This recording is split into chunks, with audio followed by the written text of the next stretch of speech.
There's growing resistance within Israel over its war with Gaza, with many expressing moral outrage over the humanitarian crisis in the Palestinian territory. CBS News' Imtiaz Tyab spoke with an Israeli soldier who is refusing to serve another tour of duty in Gaza. We want to warn you, some of the images in this report may be disturbing to viewers.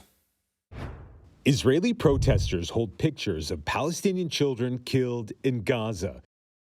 They are part of a small but growing anti-war movement inside Israel. A movement which now includes some reservist soldiers, like Yali Avni, a 30-year-old captain with the 401st Brigade. I still believe it was a very just war. I think war is something horrible you should always avoid, but of course, after October 7th, I believe there was no choice.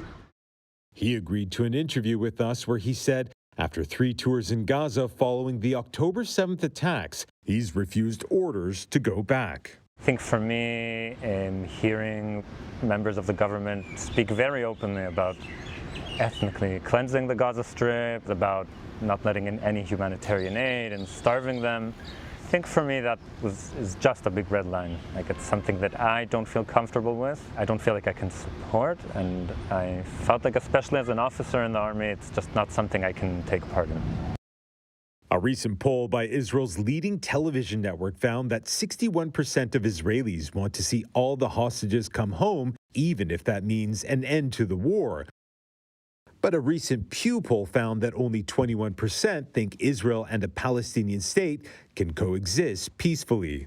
Was there a specific moment where you thought to yourself, I can't be part of this anymore? At some point I started feeling, as an officer on the ground, that there is no real direction. I think, war is something horrible. Of course, in every war there's innocent people who are hurt. These things also just happen.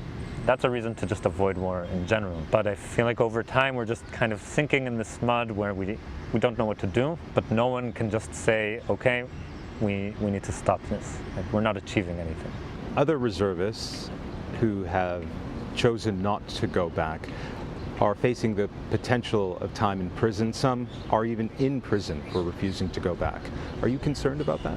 When I look back in 20 years, I don't think I'll regret saying that I refused to continue serving and that I said no more. Imtiaz Tyab, CBS News, Tel Aviv.